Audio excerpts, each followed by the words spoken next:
so that they could hear it later. And they keep going through the term. And then one day, the whole lecture hall is full of tape recorders recording the lecture.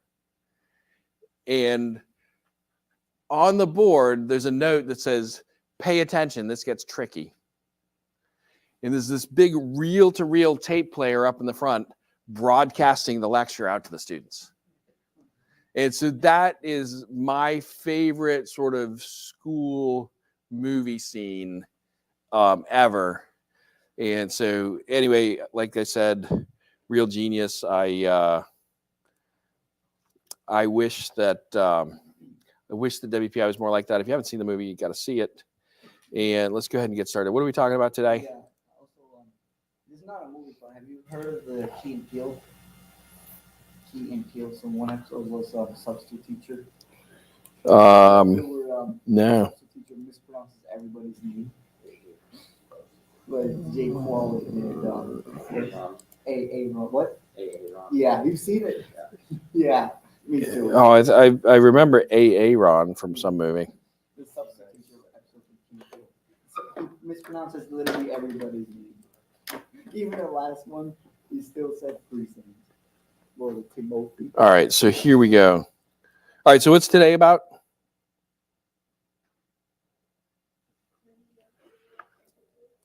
Say again. Cramming in 3 lectures into 2. Well, what's today about? What's this week about? What's the topic? I know, it's a test for you. Machining. What's the topic?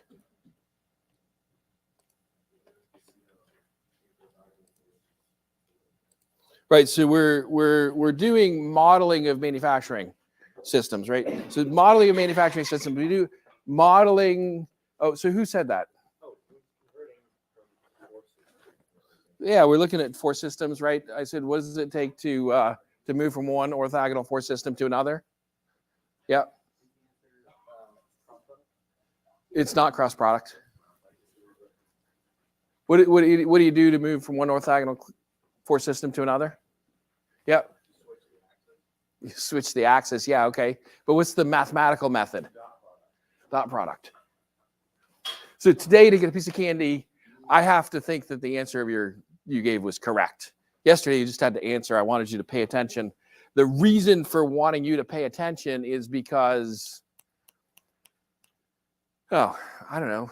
It feels really lame to be the teacher and nobody's paying attention. But I guess that's my reason. It's all vanity for me. All right.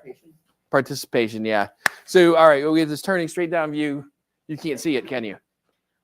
I can. The people at home can see it. PC. Left projector, PC. Now you can see it, right? Turning straight down view. So we've seen this picture, but now it's on a slide. So we'll do a little bit of death by PowerPoint today so that we don't have to draw everything on the board. Is that okay? Perfect. All right, so we saw this yesterday, right? We got our tool is coming through. We can zoom in, right? So when we're right here, right, we're looking straight down the edge of the tool. And so this diagram here, we call this orthogonal cutting. And what you'll notice is that the tool is much wider than the chip, right? So we're ignoring anything that's happening at the edge of the tool. That's why we show the tool being much wider than the chip. And you can use this as a model. And the reason we model things is to be able to estimate it without having to do the experiment, right? Cheaper to use the computer than it is to use the machine tool. Everybody believe that? Okay, so the reason we model these things is to do that. All right, we got, and we talked about this geometry last time. Okay, if we look at all of those machining forces that we can have, right? We talked about all the machining forces that we can have. Turn this to face that way just a little bit more, right? So P, right here, this is our resultant force. So that's the total force that's acting from the tool to the chip, from the chip to the tool, from the tool to the workpiece. That's the total force, regardless of which system you're looking at, right? And so we've got friction force lined up with the tool, has to have a normal force. Those two add together to make the resultant force. We've got cutting force, and the cutting force comes from where? What supplies the energy that causes the power that makes the cutting force happen? Which part of the machine tool makes the cutting force happen? Yeah. It was going to be wrong. See, the spindle, right? The rotation of the spindle causes that cutting force to happen. What causes the thrust force to happen? What part of the machine tool? If it was a hydraulic system, sure, but it's whatever is causing the feed to happen, right? So that's what causes that to happen. Okay, and the shear force, right? The shear force system is the force normal. Oh, I don't think I specified what the name of the force normal to the shear force was yesterday. We call it, wait for it. Can anybody do a drum roll? The force normal to the shear force. That's what we call it, because we are engineers and we have no imagination. All right, zoomed in, you get a better look at it, right? We got the angles that we're talking about. We've got the rake angle. That's how much, we're looking at our tool, right? It's how much the tool's tipped this way, right? So what's the, if any private pilots in the group? You're a private pilot? Yeah, so it's sort of like the angle of attack, right? And so if anybody wants to know what angle of attack is, you can talk to her. She'll tell you what it means. Okay, so that's our rake angle. We got the shear angle. What's the shear angle? It's where the Mr. Goodbar. What's the shear angle? What's the importance of it? What's the physical property of the cutting that causes us to care about the shear angle? Go ahead. So the chip sliding along the rake face of the tool causes the friction force, but the shear, well, that would be the force tangent to the shear force. Okay, yeah. Okay, so the shear angle is tangent to the shear force. I'll give you that. And it's because we care about what's happening when the material that used to be workpiece suddenly becomes chip. It has to change its internal structure. The material gets squished around. All right, so you get shear angles, smaller. These aren't my slides. You can probably tell. I borrowed these slides. Smaller shear angle gives thicker chips. Higher forces, more deflection, more difficult to hold tolerances. Does this make sense? When there's more force, it's going to be harder to get the exact part you want.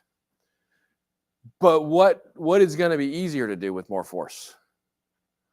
Yeah. Cut a lot of material, fill up buckets with chips. So sometimes we'll want to do roughing operations where we know we got a lot of force. And our objective is to fill the bucket with chips. Sometimes we're going to do a finishing operation where we try to keep the forces down so that we know where the end part is going to be when it's finished, right? So remember we talked about deflection in our turning operation?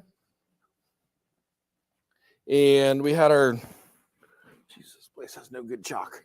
When we were talking about deflection, we got our nominal part. The tool has fed along here, right? So we're feeding the tool along there. It pushes the workpiece out of the way as the tool feeds across, right? So either it makes a part that looks like this, or it makes a part that looks like this. So A, B, but it'll never make a part that looks like C because the workpiece deflects, right? You push the workpiece out of the way from the cutting force, and we know that the length is cubed on this. So which one's it going to look like? A, B, or C? Well, I already told you it won't be C. If you pick C, you definitely don't get any candy. Which ones does it look like? You guys are like my daughter that doesn't want to talk in class because she might be wrong. B. Who agrees with B? Stand up, or be proud, both hands or something, so I know. Who agrees with B?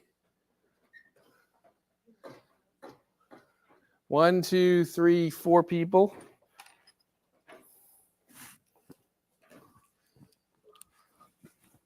And somebody over here.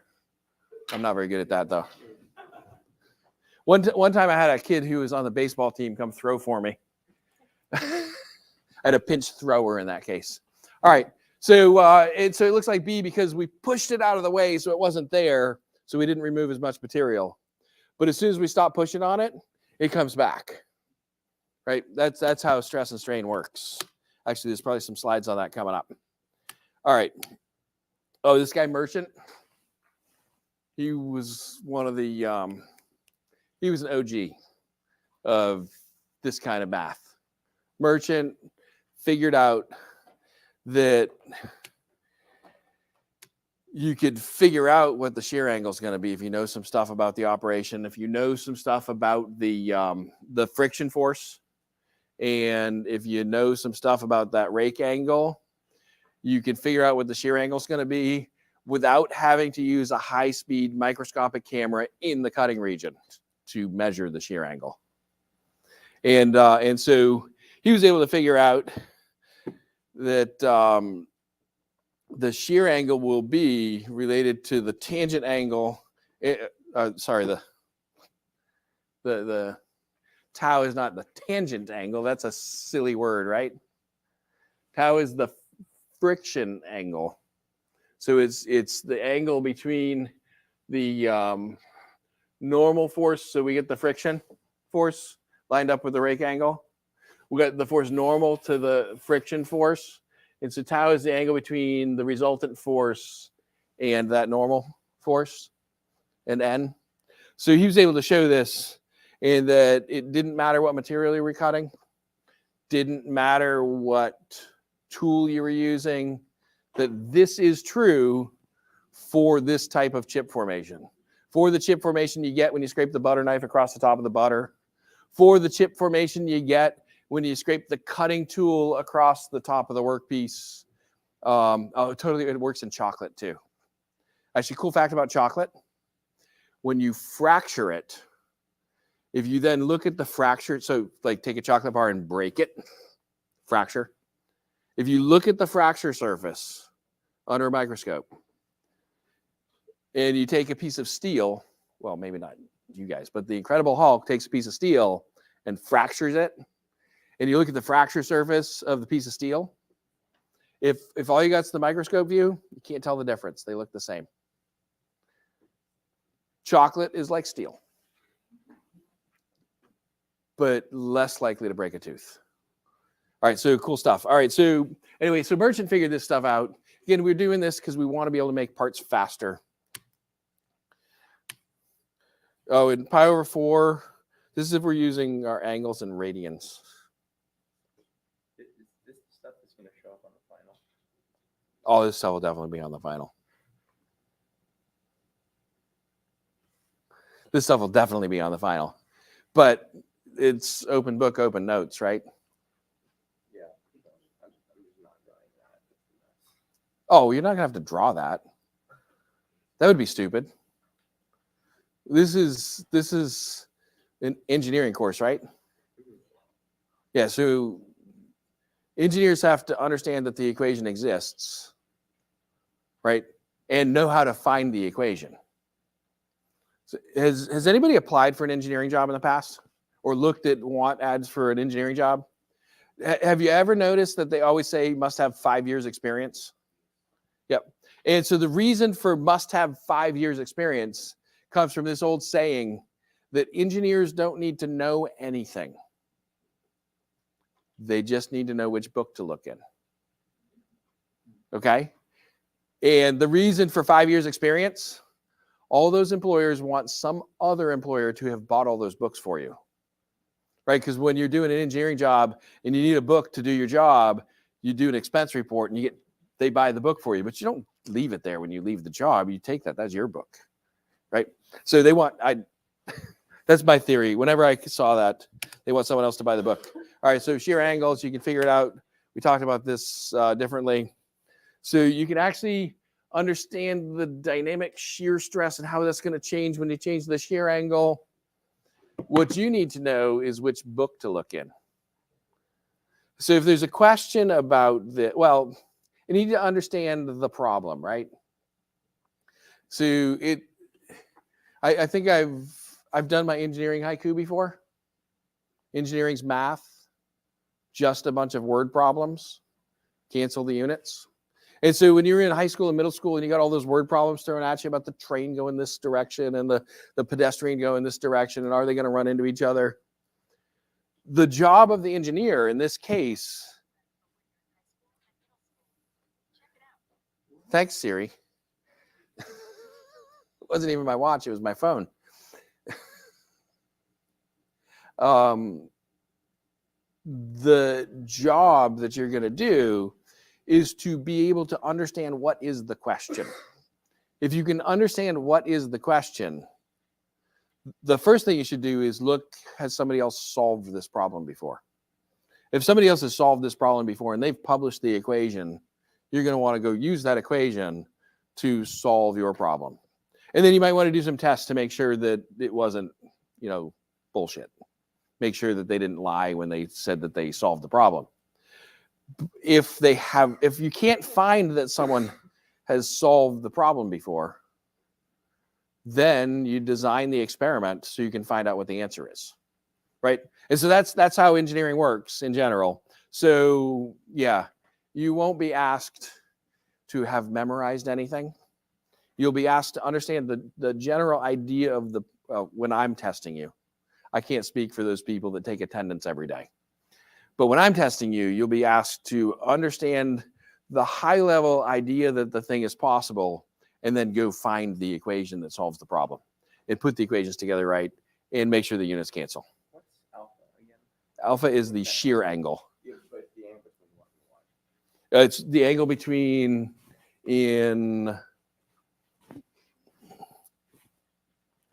I'll draw it without all the extra lines. Although this is risky pulling this down. I'm not going to look. So when we draw the tool and the workpiece and the chip, so tool, chip, workpiece, alpha is this angle here. It's the angle between the tool and vertical here. And so in this diagram, it's that angle. Here, if you're looking at the physical part, it's how much you've tipped this way, the tool, because you can orient the tool in any direction you want it to. And so it's how much you tip this way. And so tipping back like this would be like taking that butter knife that's going across the workpiece and tilting it this way. And so it's that tilting the butter knife in the direction that would make it dive into the butter. And you've all had that experience, right? You're trying to get a controlled amount of butter off the top and you tip it just wrong and you got too much. Right, same thing. And so that's considered to be a positive rake angle. A negative rake angle would be when you lay the butter knife over, which is what you do when the butter's really hard, right? When the butter's really hard, if you want to get that nice even strip of butter off, you got to tip it with a negative rake angle, scrape across the top, and you may have to take more passes because you can't go as deep, but you get that butter on your knife. Same exact thing with steel or with ceramics or with glass. So if you take like glass, like they make windows out of, you can see through it and stuff. So glass, you can actually make long ribbony chips just like you see in the aluminum, as long as you get the rake angle correctly and the cutting force is correct. So you can machine glass with a cutting tool similar to this. So I have been told. I have never tried it. Don't think I ever will try it, but I believe. Anyway, okay. So the book that I would recommend using for questions on quizzes or exams or anything like that would be the syllabus for this class with the links to this presentation. So it's got all the slides in it that any of these questions might refer back to. In fact, what time is it? Perfect. Okay. I just want to quickly go through this. All right, so we use our dot products to move from one force to the other. Where's the other ones? Here we go. I went through too fast. There we go. All right, I skipped over some slides. So if we're looking at the friction forces here, there's again the force that's lined up with the rake angle, but the friction angle is the difference between that normal and the resultant force. So you can go from the friction force to the cutting force and thrust force with these equations here, and this is all just based on the geometry of how that circle comes out.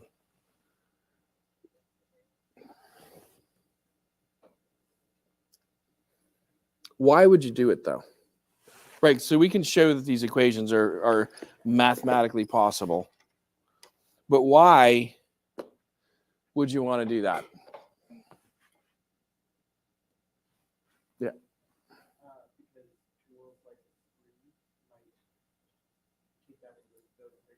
Nah, absolutely not. It's not because tools like Esprit would take that into account. You're going to want to do it when you're doing the science of this, not when you're doing the cookbook lookup of what's going on. And you're going to want to do it so the cutting force, that FC, is very easy for us to measure. Because we know that power equals force times velocity. And we specify the velocity, right? We specify the velocity by picking the RPM and knowing what the diameter is.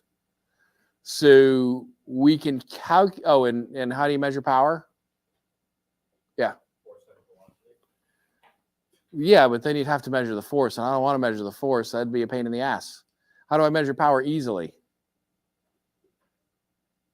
I know what the voltage is that goes to the motor, and I put an amp meter on the line that goes to the motor, and current times voltage, and power is power. It doesn't matter if it's electrical power or mechanical power. You said it. You said it too, right?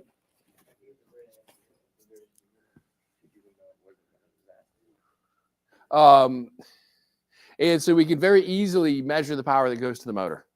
If we measure the power that goes to the motor, and we know what the speed was, we can know what that cutting force was. And so we can also figure out what that shear angle is by picking up the chips out of the bottom of the machine. Right, so we could do an experiment where we pick up the chips out of the bottom of the machine. We know what the uncut chip thickness was because we set the feed rate and we knew what the side edge cutting angle was. We can then, and we know what the rake angle is. So then we can figure out what these different forces are, because if I want to reduce, my goal here is to reduce the resultant force, right? What can I do to reduce the resultant force? Well, if I can make the friction force lower, how could I make the friction force lower? What could I modify in my setup to make the friction force go down?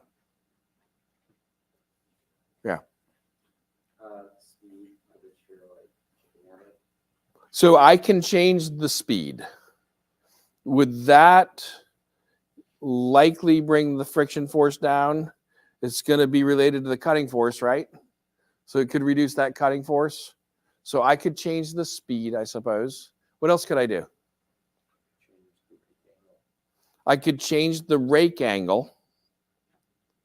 What else could I? A lot of times we change the rake angle as you go across the rake face of the tool. And so you'll notice with the tools that we use in the lathe, there's little bumps and stuff on them as you go across the rake face. The reason for that usually is to momentarily either increase or decrease the friction force so that it causes the chip to curl and break. And those little features they call chip breakers. The reason you put them on there is to make it so you don't have long, stringy, ribbony chips, because those are dangerous inside the spinning machine tool. And if you put a chip breaker on there, it breaks the chip into little chips that fall out, and then that's not dangerous inside there. So like, But we can change the friction coefficient. there's an extra part of the tool that's coming off of it. Yeah, a little bump on the. So next time you're in one of the lathes, I think I've seen look at the top surface of the tool. And you'll see that it's not flat across there. I mean, it could be, but none of the ones we buy are. And they'll have little bumps on them and stuff like that. Those are designed so that when the chip hits it, it has to change direction, which is effectively increasing the friction force. Those things. So you could lubricate if you could get coolant. So there's two reasons we use the coolant. There's three reasons we use coolant in the machining process. One reason is to take away heat. That's how it gets its name, right? When I remove heat from the process, turns out a lot of these friction coefficient, all that stuff goes up with heat. So adding coolant, removing heat from the process will make that friction coefficient go down. The other thing is it's this oil water emulsion, the stuff we use. It's the oil is there as a lubricant. So if you can get a little bit of that lubricant between the chip and the cutting edge or the rake face of the tool, well, when you lubricate stuff, it slides faster, right? Friction force goes down. So that's the other reason we do it. The other reason is just to evacuate chips. So like you're making a pocket, you blow the coolant in there to push the chips out so that they don't get recut and welded to the tool and all that stuff. Or you could change the friction coefficient by changing the material of the tool. Or you put a coating on the tool that has a lower friction coefficient. So things like that. So, but yeah, so the reason you're transmitting from one force system to another is because in certain situations, it's easier to measure different things. All right. And there's equations that tell us how to go from one force system to the other. These are the pages that are going to have the equations that you might need to use. But how should you use this information?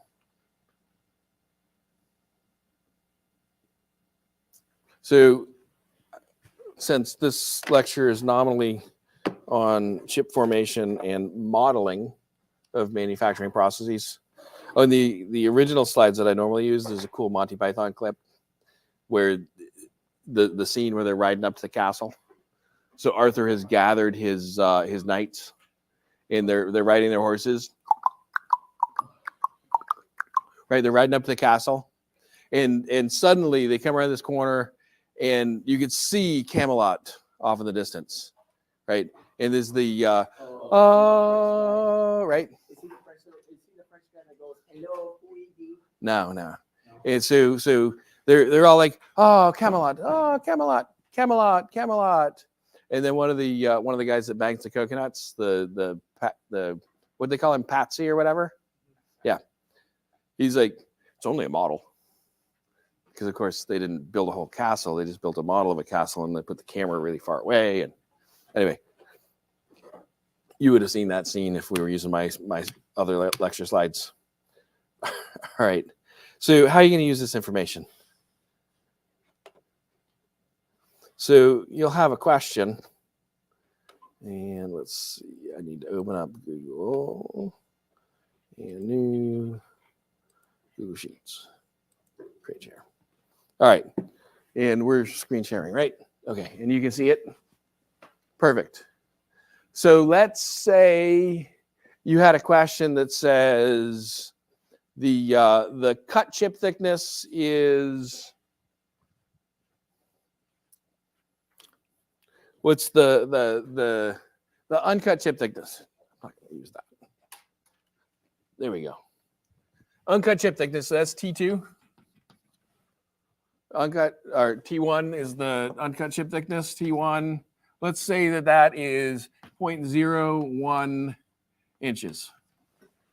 And so we set this, right? This is feed times cosine of the side edge cutting angle. We know that because it was on the board and it's on one of these slides. T2, we measure. We pick the chip up out of the machine. And so T2, say it's 0.015 inches. If the question was, what is the rake angle? Or sorry, no, the rake angle we know, right? We set the rake angle. The rake angle is 15 degrees. All right, so we know the rake angle because we picked it. We know the uncut chip thickness because we picked it. We know the T2 because we picked the chip up off the bottom of the machine and measured it. If somebody says, what's the shear angle? We have enough information to figure that out, right? If you don't remember, you can go back to the presentation. Don't we have to convert to radians or- Well, to use the software, we might have to, right? This slide, right? But we remember that the shear angle, tangent of the shear angle, is RT cosine alpha over 1 minus RT sine alpha. Yep. So we know that because we got that here. And so what I would do at this moment is, so I don't forget, is I would, snipping tool. See, if it was my computer, I'd use Snagit, but I'm pretty sure that's not installed. Snip and sketch, that'll work. RT is the ratio. Ratio of T1 to T2. New, I want a new thing. So I'm gonna copy this so I don't forget the equation. And what do I do? Right click, copy. Let's share, copy. There it is. I'm gonna go over here, paste. Probably doesn't need to be that big. And I'm gonna say, all right, so we got T1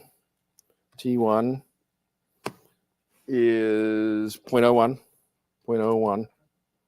We got T2 is 0.015. We got rake, because it's pain to make Greek letters here. Rake is 15. But we got to remember that's degrees, right?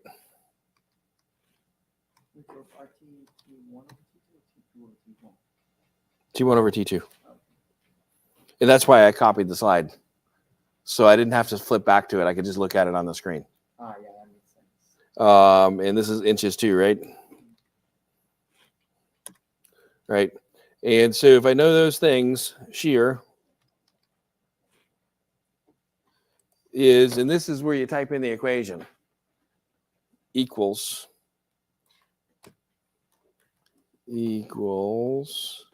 well, all right, so let's do it in more than one step.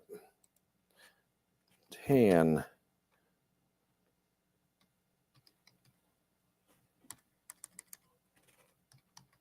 the tangent of the shear angle equals, should we do a RT over here?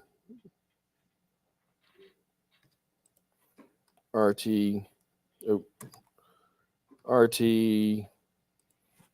equals this divided by this.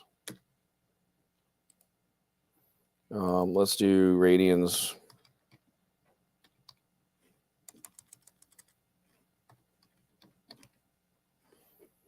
Radians. This is a cool thing that converts degrees into radians. It should be pi over 12, right? I don't know, it's pi over something. I just type radians and it magically does it for me. Where am I? All right, so now our shear angle equals RT times cosine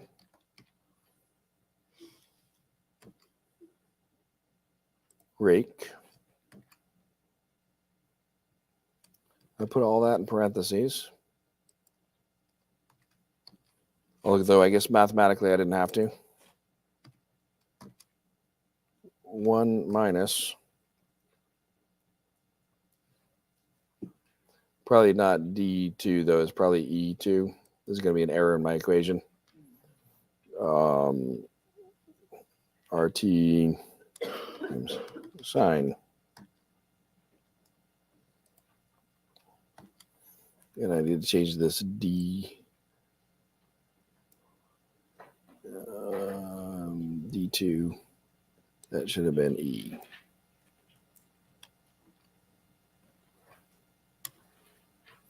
And then shear equals a tan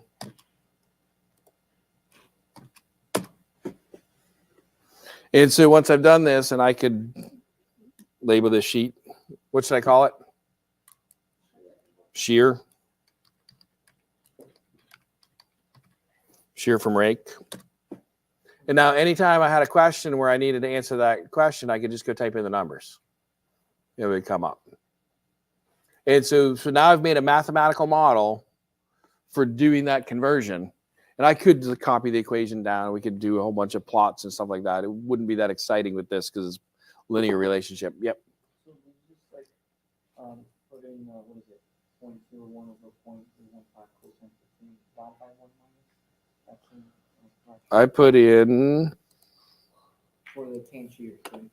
so E2 is RT times cosine of the and so this is radians. And it's just because Excel and Google Sheets, when they do sine cosine operations, they want radians, they don't want degrees. There's different ways to convert between those. But so then you could have this one. You could have, if I have the cutting force and the thrust force, and I want to know what the friction force and the normal force are, and I'd have the rake angle, you could put that in, calculate that. And if you've built this model, then whenever you need to answer questions like this, you just plug them in. Does that make sense? Well, I mean, yeah, but like for some reason, when I was typing those same numbers in, I got negative 0.894. I don't know. One of us has a decimal place or a parentheses in the wrong place. I got 0.661 right here. I mean, that's in the. That's Oh, this is radians. Yep. So I can talk about the step before, so it's tangent shear. Go ahead. Set up that number. What's that? Because the tangent of the shear is this, so the inverse tangent is the command for it in Google Sheets is atan. Instead of 0.778, I got minus 0.89.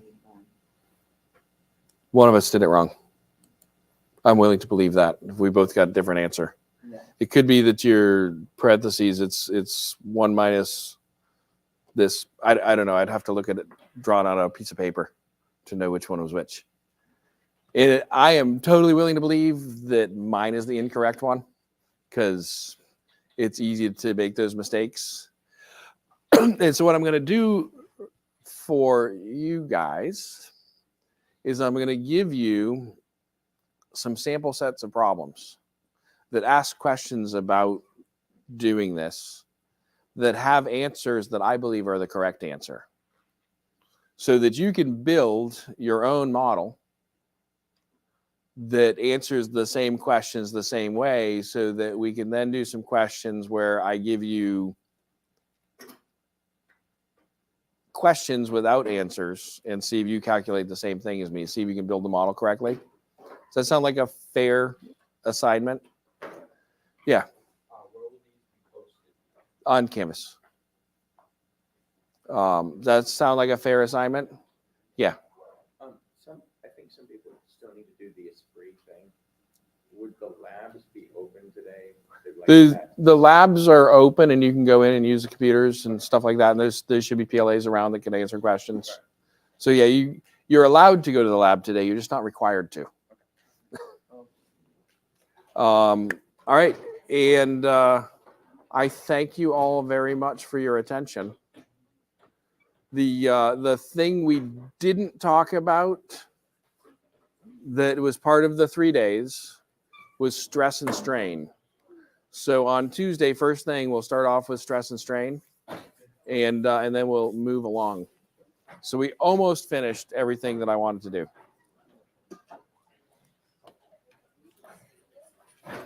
But we sort of talked about stress and strain already in a previous class, didn't we?